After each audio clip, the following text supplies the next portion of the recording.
Welcome to Marc My Words, a show that searches for the fork in the road in life, the place where the turning point in the journey of entrepreneurship and life can be found. Let's meet each other at the crossroads on Marc My Words.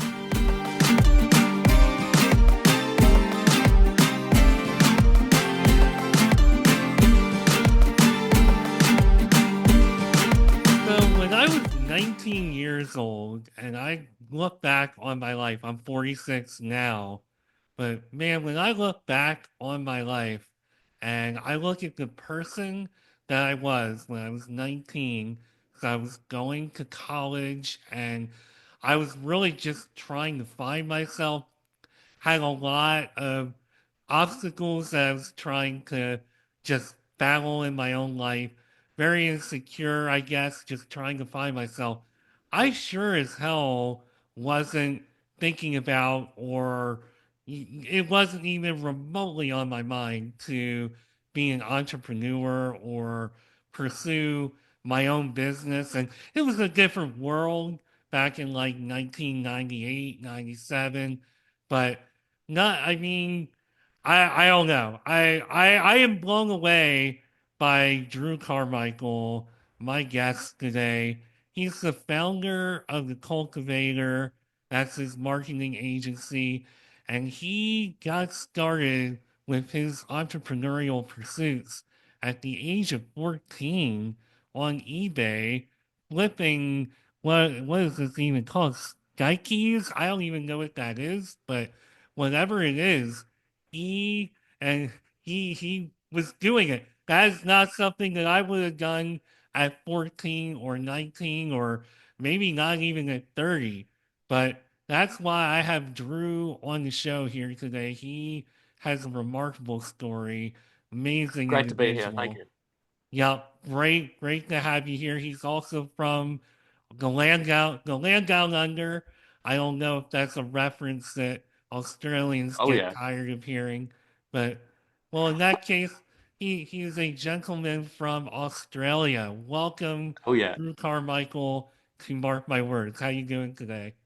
I am doing great. Thank you so much, Mark. Land Down Under. Yeah, that's pretty funny. I listen to that song quite a bit actually. It goes ding ding ding ding. Anyway, it doesn't matter. But it's a very funny reference. The weather here is nice and sunny right now. We're still in winter at the moment, but it's not that cold at all.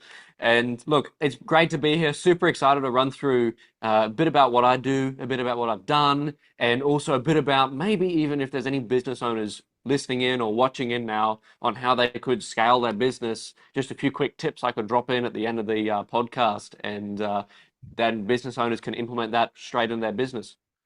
I mean, that's really what my show is all about. So, my show is all about like the crossroads of life and making those transitions from Mm. whatever you're doing in life, which in a lot of cases, it's people a bit older who are making the transition into entrepreneurship. Some people just have a passion early on in life and build on it. But I feel like your story is like very unique and very much of the 21st century because you jumped in at a very young age on eBay, uh, flipping a product that I don't even think I have ever heard of. But I really want to hear the story of just how that got started and how you got the ball rolling as a entrepreneur at such a young age. Totally. Totally. Look, I'm going to be honest with you, it was tough. And to start off just creating your own thing, personally, I love building things. I love just creation. And I'm not talking about Genesis, I'm not talking about the Bible, I'm talking about just creation myself, right?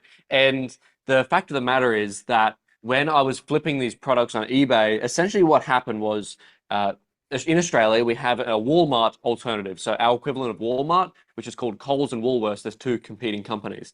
And Coles came out with a collectible called stickies. And they're this like suction cup little thing that every 30 Australian dollars you spent at a supermarket, they gave you one. can be random, and it came in a little packet. And kids all across the country were going nuts about them. And when I say nuts, I mean just insane. Like there were kids crying everywhere. There was news stories going around, people trying to swap them and everything. And little Drew here, I went, I don't really care about this. But you know what I do care about? I saw this one guy on eBay selling a whole set for like $100. And I was like, holy moly, if I can capitalize on this trend, then that would be fantastic. And that's essentially what I've done up like to date. I've just capitalized on trends. And that's something really, really important that we will touch on. But essentially what happened was I just gave it a go. Just sort of started. It literally cost nothing to get the stickies, take photos of them, put them on Facebook Marketplace and go, let's give it a go. I put them on eBay as well, tried to sell them on there. After a while, it started to take off. eBay has some little advertising, little things that you're able to sponsor the eBay posts, and found a really good way to ship them out as well in little packets through Australia Post, which is like this Australian equivalent of USPS or something, and was able to somehow get them into a envelope because they weren't too thick. So it only cost like $1 or 50 cents to send it, which was insane. And from there, essentially just scaled up that. And I was buying bulk loads of these little rubber things from kids at school. And I have this photo somewhere of a car boot. I got my mum to drive around town buying there were accessories for these as well, like collector cases and stuff. And because I made good money off the collectibles themselves, I gave mum some cash and I said, hey, look, just go around town. Can we go around town and just buy as many accessories as we can? So we reduced, I was in a little town up north, a little small town in Australia called Townsville, really funny name. And essentially from there, we just bought out the stock of the Townsville's accessories for these collectibles. It was really hilarious. So from there, essentially scaled it up and Australian dollars in PayPal at the time. And then PayPal is another one of the trait that I think is super important to business is I don't lie. I don't lie to people. And I didn't lie to PayPal. And I said, PayPal, look, I'm at this point I was actually 13. Like I didn't start at Amazon. I started when I was 14, but we'll get to that shortly. So I said, look, PayPal, I'm pretty young. I'm under 18. And PayPal was like, oh, you're not allowed to be under 18 here. So they locked $6,000 out of my account. So that was an immediate failure for me. And from there, like, of course, there's been failures all the time. And I was like, okay, cool, PayPal, thank you very much for that. But I just got to keep moving. And that's essentially what I did. From there, I was able to take some of the money out of PayPal before PayPal locked out the account. And I just kept selling stuff on eBay for a minute. You know, I bought a 3D printer, I started 3D printing stuff to sell, and just tried to make a little bit of money wherever I could. After that, went into Amazon FBA. And Amazon FBA is a really cool thing if anyone listening knows about it. Essentially what it is you can buy stock of some sort of product from somewhere, whether that be China or in the US itself, and then ship it straight to Amazon, and Amazon does all the fulfillment and all the marketing. All you need to do is give Amazon a commission. And that's what I did. So I did container loads of that, container loads of massage guns into Amazon and scaled that up from there. Amazon's overheads were very, very painful. And it was very, very tough to actually generate a good profit from that. And it became extremely clear about the amount of holes that Amazon. I'm not saying Amazon's a bad company. There's definitely ways to make money with Amazon, of course. But what I found was I started getting outplayed by brands of massage guns that were able to get customers quicker than I was because I was just selling my own branded massage gun. And that was really tough. At some stage as well, my massage gun needed an approval to be sold in Australia. Amazon changed its regulations. And 100 massage guns literally showed up at my house in the back of a car. It wasn't a truckload container. It wasn't, I didn't even get like a few weeks notice. It was like the next day, Amazon said, oh, looks like there's 100 massage guns coming in the back of some random guy's car to your house. And then I had 100 massage guns. So that was definitely another struggle. And like I'm saying, there's always failures along the way, right? I made a bit of money from Amazon and then that happened. And then I was like, oh, that sucks. So you need to keep moving. And that's really the case of entrepreneurship I found. You know, you can make some massive wins, but then there's going to be setbacks along the way. You just got to work with it. So people at school, I didn't have many friends at school and they were all wondering, hey, Drew, I wouldn't say my friends were only because I didn't have many, but I definitely was able to talk to people, right? And the people that I talked to, you know, I even told some teachers, hey, I'm selling on Amazon now. They were like, wow, that's great, woo. And then I was like, look, it's just failed. It's just, it hasn't fully failed, but I've just had a massive failure. I had a massage gun that showed up. And I had to swallow my pride to be able to then just sell those massage guns back on Facebook. So it's just all about working with what I had, working with what's happened, and moving on from that. So I hope that answers your question in terms of how it all started with stickies. Well, first of all, you cleared up the pronunciation of stickies because I've never heard of that product in my life. Sounds pretty cool, and I'm just blown away, and I promise to move past this real quick. But you seemed very wise about what to do at a very young age. Did you always have an interest that maybe you didn't express, or is it? Do you guys have like an educational system where they teach you these things? Like it's just amazing to me. Look, no. Um, there, there, there is no. Our education system in Australia is a bit different to the US, but it's not entirely different. We don't get taught how to manage shares. We don't get taught how to, start a business. It is funny though. One of the schools that I was at, I went to three schools because, well, quite frankly, I just didn't really fit in too well, and I can't stay in one spot for too long. It's really weird.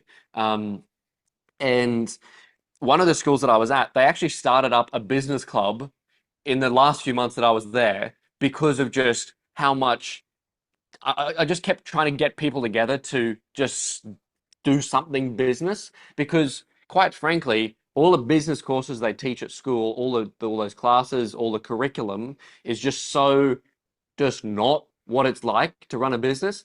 It's just hilarious because all through school I was running business, right? And towards the end, I did have to slow it down because I had grade 12 and I wanted to get a pretty decent mark with that.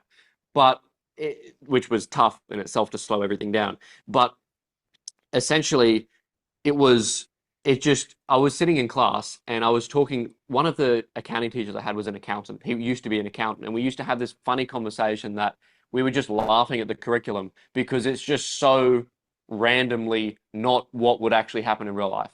You know, they don't teach you how to play your tax well. They just say pay as much tax as possible. They don't teach you how to sort of manage people. They just say, yeah, just focus on this little small aspect of what a business is like, this little textbook. But quite frankly, a business is everything out here as well that you got to focus on. You know, the SOPs, the, relationship management, all of the just complicated and intrapersonal issues that they quite frankly don't teach at school.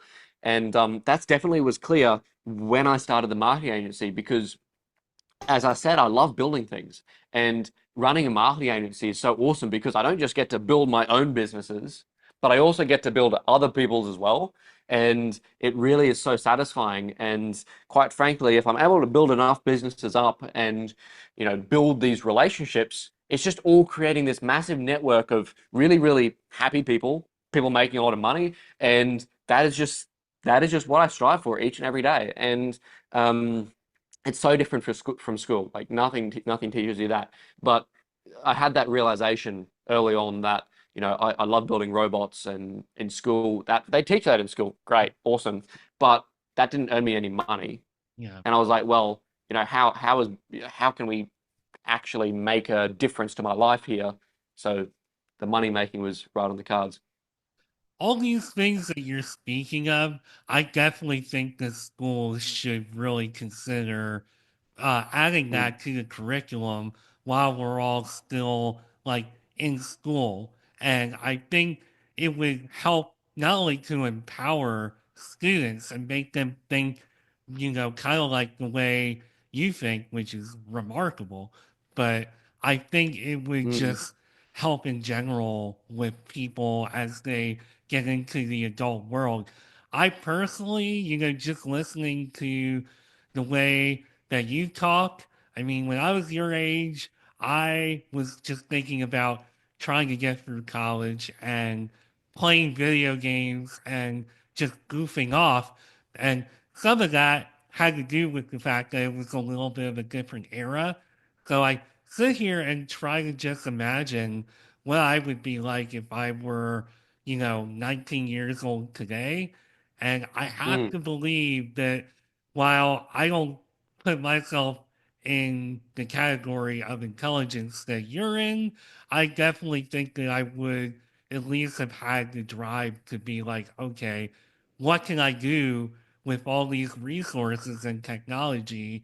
And one of the things I'm so impressed with is that you're very much of the the new, the 21st century here. You're saying, look, we have all these resources and we have the power at any age. I mean, granted, we gotta at least grow up a little bit, but we can really start latching on to some of this stuff and taking control and making a life for ourselves that's not of the usual go to school, get a job, and slog through life and be unhappy. Like we're in an era where we can truly do something a lot different. And that was mm. one of the big reasons I wanted you to be on my show because I feel like you really represent that to the fullest. Well, I appreciate that, Mark. Thank you. Look, quite honestly, there's a huge element of not in my life in particular, not saying shoulda, coulda, woulda. I call it's a very Australian thing to say that, but what I mean is I should have done this, I could have done this, I would have done this. That's looking in the past. That's not making a difference to today. And you could say, oh, well, if only I had AI when I was ages ago. If only I had AI 20 years ago, great, but you didn't, no one else did, and we have it now. So we can definitely make a change to what we have right now and make that in the future. And I'd like to also touch on really quick your comment about school and bringing all of this entrepreneurship stuff into school. I agree. It would be awesome to teach this extra level of business in school, but the thing that I have to say is that not everyone can deal with the amount of failures that you have to have as an entrepreneur and the amount of courage that you need to have in yourself to be able to back yourself. In fact, I had that on the wall behind here. It says, back yourself. If you do not believe in yourself, no one else will. And yes, you can help people dealing with themselves. You can help people getting courage. You can counsel them. You can, assist people with that. But the amount of resources that would require to do that on a global scale at a school, in my opinion, would be unreasonable for how schools are currently set up. And I'm not here to reinvent school. I think school teaches definitely great fundamentals. School teaches the ability to talk to a wide variety of people, a huge amount of different personalities. I've been to co-ed, I've been to single sex schools, I've been to private schools, I've been to, a variety of different schools. And yeah, all of that different experience has really culminated in something of an understanding of different people. And that is sort of what school is. And that's why people talk about it as the rat race, because, everyone goes to school and they got it, like they sort of have to get an understanding of everything as a whole. And in my opinion, I think the early lives of an individual is very, very important to get a very basis understanding of the whole world, a very sort of standard understanding. And if they so choose and they think they have the ability, not, and the reason why I use the word think is because they got to think it themselves. You can't teach certain personalities that an entrepreneur needs to have to someone who just doesn't want it. And quite frankly, a lot of people are just happy with the life they have, and I respect that 100%. I was on this trip to Samoa a few years ago to do a humanitarian teaching thing for people in Samoa to teach English, to teach maths, and those people in Samoa are the happiest that I have ever seen. They are so grateful for what they have. I stayed with one family. There were no, like, I only stayed one night in a hotel and then stayed with this family in their traditional Samoan house. It had like three walls. It didn't have any air conditioning. It didn't have any beds. But look, honestly, they are just so grateful for what they have, and I respect that. And I think school is the reason why school is how it is right now is because it is able to cater for the wide variety of people, and I respect that. So you said one thing that I think is very important. I mean, everything is important, but you can't. There are certain traits of an entrepreneur, somebody who is trying to do even something like I'm doing, which is, a podcast, a show, and trying to grow that on their own and trying to grow it into something, you have to have certain traits. You have to be able to dust yourself off when things Mm. don't go the way you want to. And those are not traits that you can teach. So I think I wasn't quite thinking in that regard, but you're like 1,000% right that there are just some things as an entrepreneur you can't teach that. Either you have the drive and the passion for your mission and what you want to do and what you want to accomplish and the impact that you want to have on people, or That's you exactly right. just Mm. don't.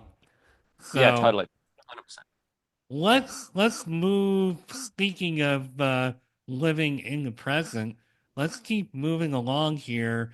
You again, you. I'm looking just at your LinkedIn, and I see just all of these things that you've been just creating. Video production, and just building on your marketing experience, and right up to what you're doing now as the cultivator. Just talk a little bit about the steps along the way and, just kind of how you decided to just say, okay, I had a great experience doing this with eBay. And I think that even though you obviously had some of your setbacks with it, they're great successes, especially for your age.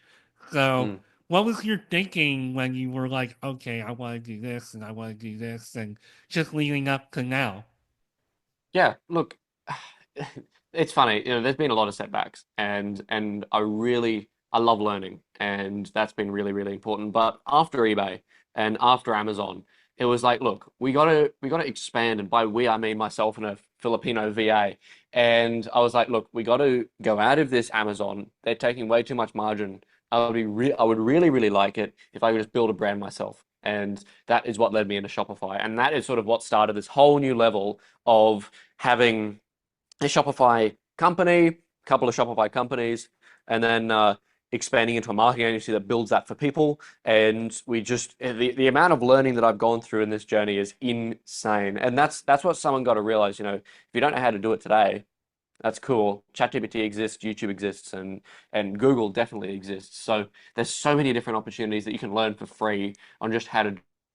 And that's why I got started now, because the biggest commodity that I have is time. So the yeah, so after Amazon started up a homeware store selling on Shopify and did a really, really awesome volume with that. Partnered with influencers, partnered with interior designers, did was branding our products from China. We were importing them into Australia, selling into America, selling them to Europe.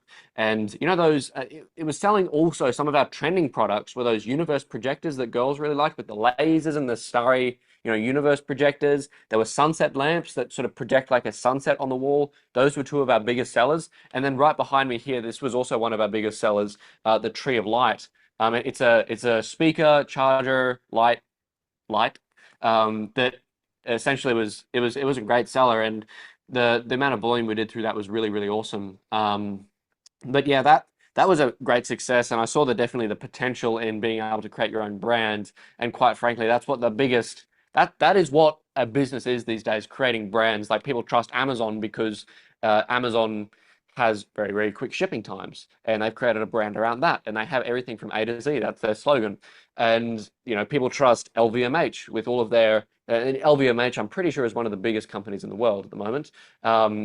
And they have all of their luxury designer brands in there, and people trust them because they're synonymous with luxury. And that is what I love creating with brands, and that is what we do with our clients at the Cultivator. It's just so much fun, creating something out of effectively nothing, and then just turning it into a money printing machine.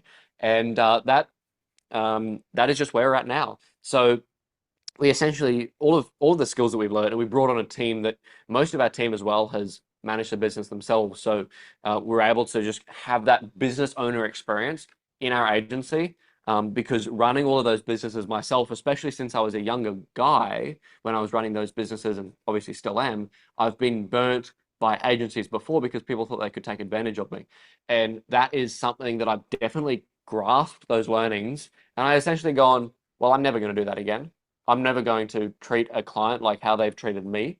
And that is essentially what our agency is. You know, we treat businesses like they're our own babies. And you know what? I'm sure you know that when business owners start a business, they treat it like a child of their own. So that is exactly what we do here. Mm, Yeah, no, I know that when it comes to my show, I treat it with so much care. I'm very protective of it. I take it really hard when something doesn't go the way I want it to. 100%. And Yeah. yeah, I have at least a similar attitude. I totally understand your perspective.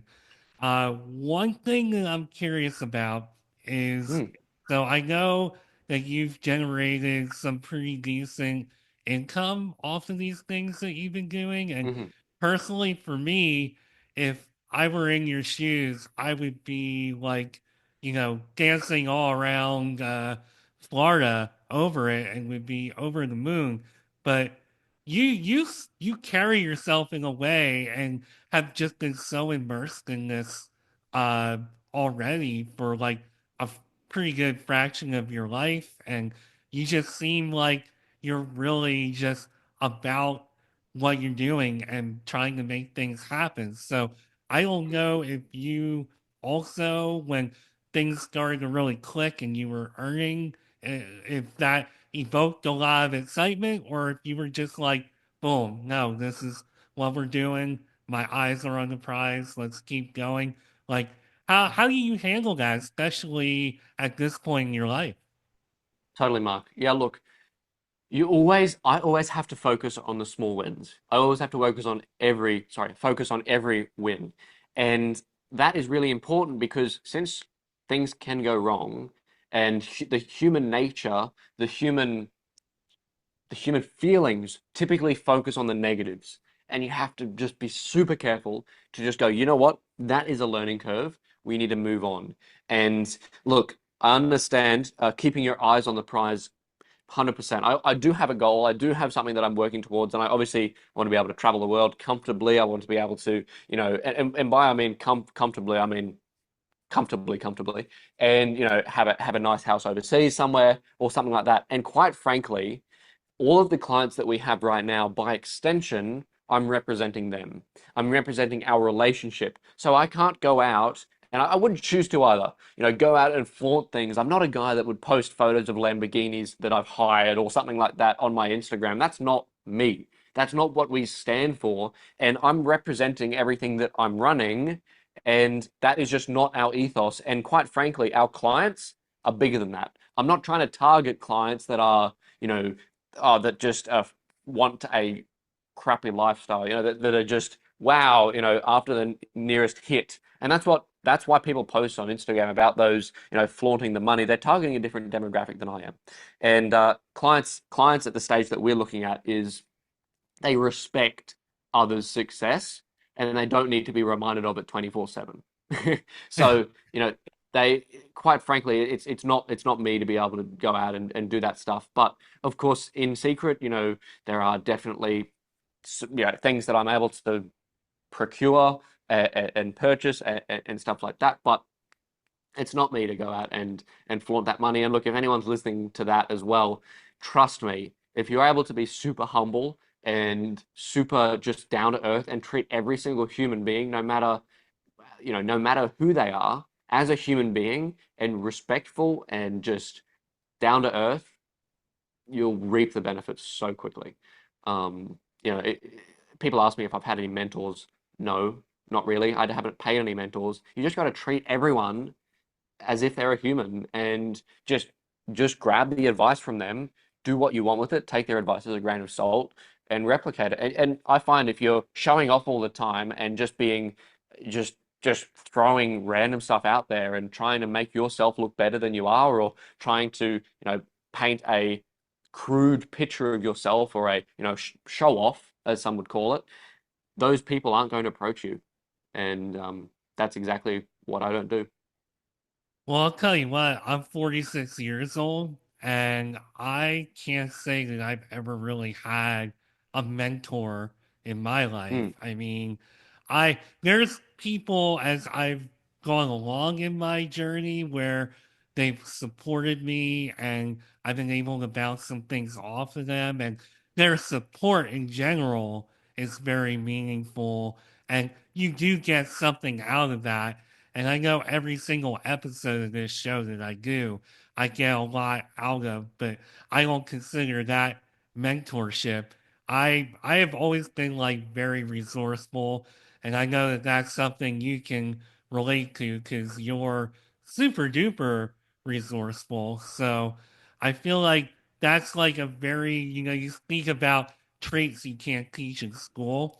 Being resourceful and being able to not only rely on your own intelligence and your own ability to make things happen, but also to know when to ask questions or know when to reach out is like it all in my mind goes with being resourceful and is very important. And you obviously have a lot of that in your DNA for sure.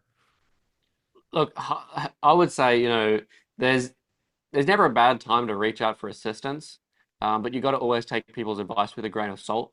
And there's so many different ways of achieving a goal, and you just got to make what works for you. There's a particular saying that I like to say that when you want to take advice from someone, you only take advice from people who are where you want to be.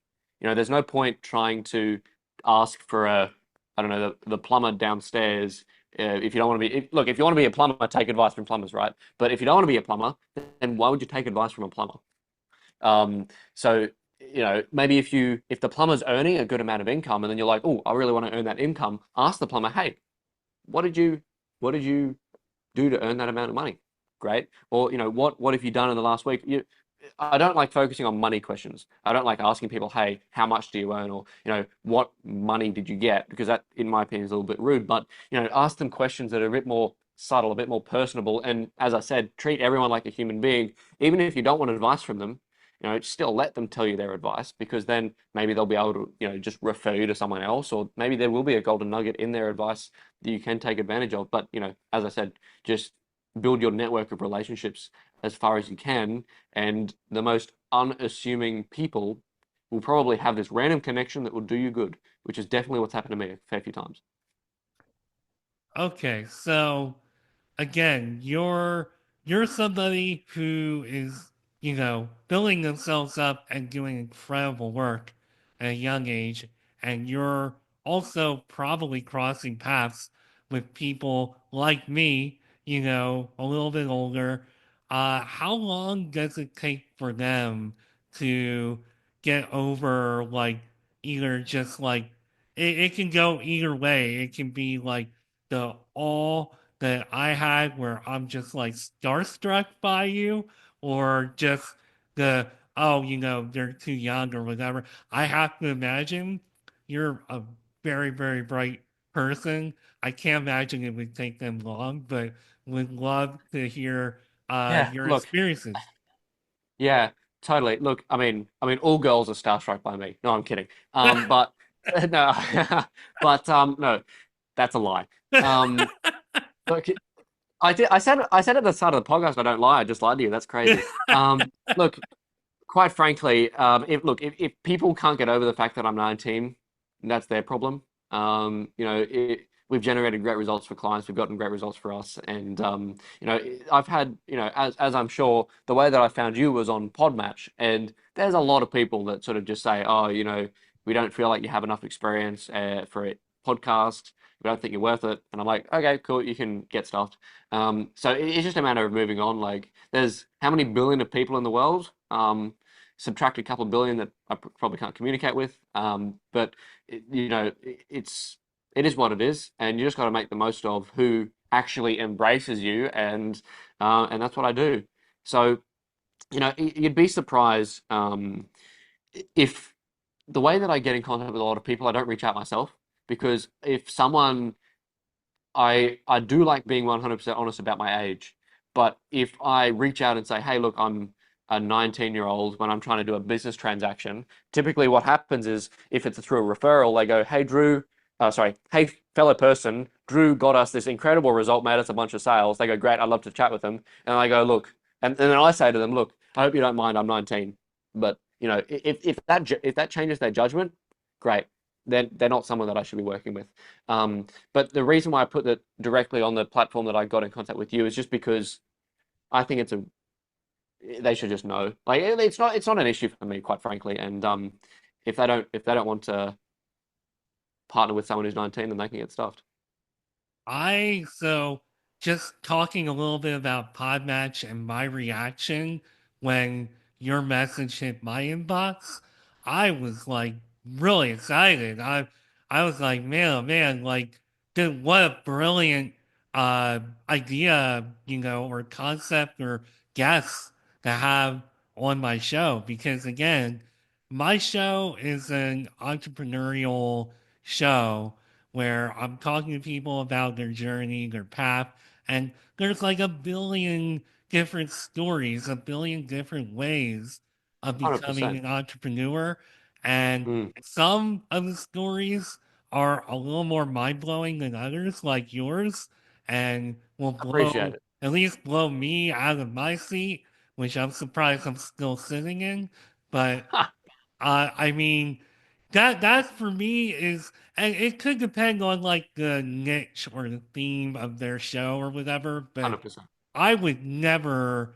So from 19 to 99, I I want all different types of people on my I show, and appreciate that, Mark. I Mm, want to learn from everybody. And I mean, there's something that I can gain from somebody who was born in like the 40s or 50s, and there's something to be gained from somebody who was born in the 21st century. And definitely, as we progress into like AI and things like that, who better to talk to than somebody who isn't, I don't know what the legal drinking age is in Australia, but you would not be old enough to drink in this country. So, yeah. certainly old enough to vote and, be considered an adult. And that's the exact kind of person that I want to hear from and I want to learn from because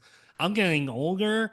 And while I like to think that I'm really like with all the changes and things going on, I think doing this show helps to keep me a little more on the cutting edge. And then when I meet a Drew out there in the world, that just really ups it even more for me. So I don't know, just personally, I'm open to whoever. I would never, obviously, I'm not passing on you because we're well over a half hour into this. So, you know, Oh, apologies I, about I that. accept. See, well, look, it's definitely I appreciate it, Mark. Thank you so much. Look, yeah, 100%. I've been matched with some really weird podcasts. Like there was definitely this one. I have a person in my team that's reaching out to do podcasts, and there was this one. It's how to be an entrepreneur with a family. And I messaged back and I said, oh, no wonder we didn't match. I don't have kids yet. So anyway, it is what it is. But yeah, no, I totally agree with you, and I appreciate you having me on. No, hey, it's my pleasure to have you here. And again, it doesn't matter what the only thing that really matters is what we have to discuss and the results. And Mm. I mean, you've more than shown that. So uh Would you like me to just to do some quick tips on businesses if you have time?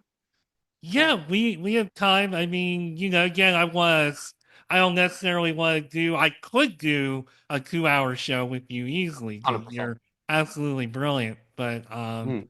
yeah, if that's the direction you want to go in, I know that we didn't talk too much about the cultivator yet, but I mean, if that ties in or whatever you want to 100% talk it can. about, Yeah. I'll let you Yeah, talk. look. So, okay, well, I'll touch on the cultivator for you for a minute. The cultivator is the agency that we have right now.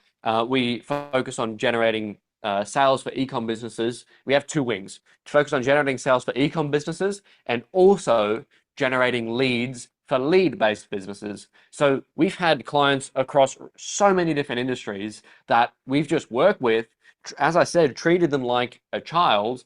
No, not treated the clients like a child, treated the business like it's a child of theirs, and then we just grow it from there with a huge amount of relationship between us. And by doing so, we've had some great clients based in Australia, the US, and even in Europe. And that has just allowed us to sort of refine our skill set, refine our team. We interview between, 30 to 50 people for our team per week. So I have one guy in our team that just spends his job is just interviewing people. In fact, I think today I could pull it up on my calendar, but I think he has like 8 or 10 interviews today just to finish off with the week to see who could be worth bringing into our team. And that is just because we place so much value in our clients and in delivering great content for our clients. And again, since I'm a young guy, I love working with young people with genuine business ideas and cultivating, there's a reason why it's called the Cultivator, cultivating their business ideas into reality. And that is what we do. So through this, we've sort of worked out a couple of things that a business owner could definitely do. Mark, is there a particular business that might engage with your pod the most? In what way? Do you mean just like, I know we talked about a little bit of this before we started, I think. Um, Yep. I'll let you explain. What are you looking for exactly? Oh no, I'm just wondering if there's any business sort of niche that you know that would typically watch your business, or just an entrepreneur like maybe product or lead. I could explain both. Um, Mainly just like the LinkedIn crowd is kind of what I aim totally. for. Okay. Okay, no worries. Well, look, scaling on LinkedIn is definitely an interesting one.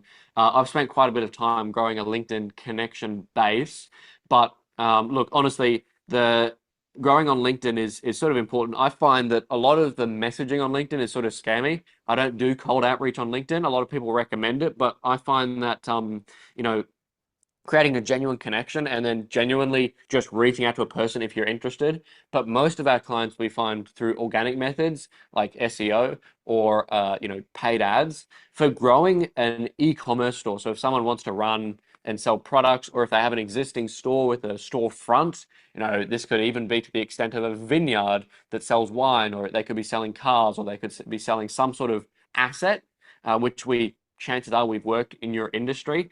I highly recommend creating an online presence, of course, because that's what we do, for your business. And by doing so, you would be creating a social media platform. A social media profile. And I recommend creating that across the two main meta companies. So that's Instagram and Facebook. But also, depending on what your niche is, so if your niche is targeted towards more younger people, then jump on TikTok. If your niche is targeted towards more older people, spend more time on Facebook and spend more time on x.com to really sort of get them. And if you're a sort of a tech brand, I don't know if you have any tech engagements, but I recommend being on Blue Sky, which is a new social media, and also Threads. Threads FYI is going nuts right now. The amount of promotion that Meta is trying to do to get their Instagram and Facebook clients onto Threads, they are in fact cross-posting your Threads posts onto their platforms without your knowledge, and then for free. You don't have to pay any money. Usually, you have to pay money to get your Facebook posts promoted across platforms.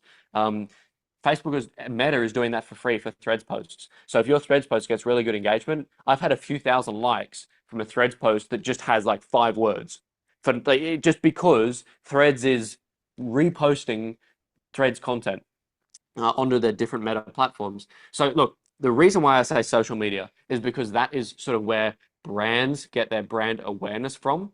But then after that, I highly recommend you making sure you're listed on Google, because Google is really where people have an idea and then go look you up to make sure you're legitimate, right? And by being on social media, since these social media platforms have such a large amount of traffic, they're ranked really well on Google. And that means that your content from your social medias will be put through to Google and then ranked higher than some competitors. I hope I explained that in a sort of a reasonable enough way. But being Yep, fantastic. So look, being on Google is really awesome because, for example, if someone finds an ad of yours, if you're running paid ads and looks you up on Google from, let's say they're sitting on the toilet they're scrolling through TikTok or Instagram or something and they don't know what they're looking at. They just want to have a bit of, I think they call it brain rot these days. I don't know. But they see your ad and they think of your name and then they look you up on Google and it comes up with your competitors. That is a massive loss. So you need to make sure that you're ranked on Google and also that your website is optimized if you have products that you're selling. To create a website, if you don't have a website and you sell products, I recommend Shopify, not WordPress. But if you have anything else than products, I recommend WordPress or Wix, um, just for their simplicity and their sort of cost effectiveness. But if you're selling leads or services, I recommend you getting a CRM and going to go high level. See, this is the thing. Like we manage so many different businesses that there's so many different nuggets that I can pull out if you want to focus on certain businesses. But if you're listening, hopefully you sort of thought of what your niche was, and then you could hear what I just recommended. But regardless of what your website is, regardless of where your website's built, there is one tool that I have been installing on all of my websites that I manage and all of our clients over the past few months, and this is called Microsoft Clarity. And quite frankly, Microsoft Clarity is the most insane tool that I cannot believe that is free that I've been installing. And what it does is it essentially records the activity of every single user on every single page on your entire website for free. And then you can see what has happened, what they, where they've converted, where you lost them, where they've churned, and it also generates heat maps of each of your pages so then you can optimize your website and get more conversions. And it also records where people have come from, so you don't have to install, Google Analytics or spend the time doing that. You can if you're really data centric, and we do this for all of our clients, install Google Analytics, but I recommend you having a look into Microsoft Clarity. It is a fantastic tool and it assists you significantly with website management, development, and improvement and conversion optimization. Wow. Yeah, I will keep all that in mind, especially Mm, clarity. That this might be the first time that I've heard of that one. So, Drew, mm. I appreciate all of those tidbits, and yeah, I don't even know what else to say. Oh, look, I mean, if you have any more questions, I'm happy to answer them, but Well, no, I appreciate it's a figure of speech here, and I guess we ought to run. Um, why don't you just tell everybody how they can work with you and how it. they Totally. can get a hold of you? Yeah, look, I mean, if you want to work with me, look up my name on Google. It'll show up somewhere and you'll be able to contact me. I'm sure Mark will be able to put my link to my website or social media in his bio next to the podcast. But quite frankly, you look me up on Google, look me up on Instagram, look me up wherever, and chances are I'll probably show up. Connect with me on LinkedIn. You'll be able to find me. My Instagram handles are by Drew C. So BYDREWC, the letter C. And you'll be able to find me. Other than that, we're called the Cultivator. Look up the Cultivator. It's like an infinity symbol because that's cool, looks groovy. And yeah, no, I'd love to work with you. I love working with people. In fact, I love even giving free advice and just jumping on a call. I have 45-minute calls that you can just jump on a call with me. We can have a chat. Um, and it might be decreasing for 45 minutes because sometimes I'm sitting there twiddling my thumbs a little bit. But quite frankly, I just love meeting people. I love building a network of people. I'd love to have you in my network. I'd love to have anyone in my network. And yeah, no, I really appreciate being on, and I look forward to meeting anyone here soon. I would be silly not to have somebody as smart as you in my network. It's been absolutely incredible. I think the only question that I have, you're so driven, you're so passionate about all these things. You're an entrepreneur. What do you do for fun? Oh, that's funny. Uh, Or is this I it? work. Is this This is it. fun? This is what I do. This is like okay. So I had to make the decision right when I left school. I got a fairly decent mark. I didn't get the best mark, but out of an ATAR of 99.95, I got a 97.35 or something. So I had scholarship opportunities at university. And I decided, look, no, I'm not going to go to university and I'm going to go and do my own thing. And that is what I have done. And I have done it to the best of my abilities. Probably could have started with this, but mum's side of the family came from a concentration camp in Europe. in Germany, and that has just sort of started this fire inside me, and it's been I just can't let anyone down. I can't let myself down. I got to back myself, and I'm not going to give up until the what is it? The fat lady cries, the fat lady sings. I don't know what the saying is Either about that, but we or. have a funny saying in it. Yeah, we have a funny saying in Australia about that. But um, quite frankly, I, you know what, the life that I have, I do go out occasionally for a jet ski or something like that. But it's not. I don't go clubbing. I don't go drinking. I don't drink at all. And it's I just work. So that's pretty Wow. much it. Well, you are quite the contrast from 19-year-old Mark, who was playing video games and just trying to find their way in the world. But to your point, we're not looking at the past, we're moving 100%. forward. And Drew, I can't thank you enough for being on Mark My Words today. It was beyond a pleasure to listen in on what you're doing and where you've been. And I see a lot of really great things. I don't know what those things are, but uh, you're really going somewhere with all this. And 100%. again, Well, thank you. I appreciate it.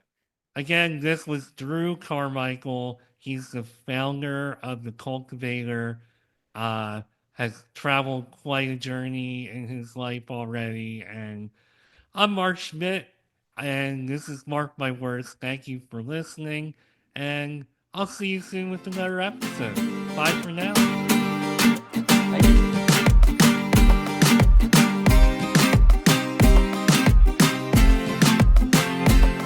Thank you for taking time out of your busy day to go on a journey with me into entrepreneurship and life on Mark My Words.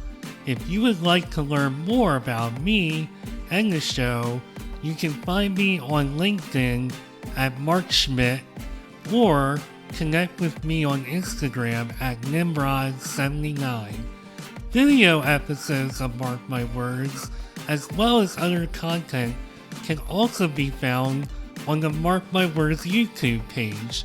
Entrepreneurship can be quite the roller coaster ride. It can be a bit isolating and intimidating, but it doesn't have to be that way. Let's meet here next time at the crossroads on another episode of Mark My Words.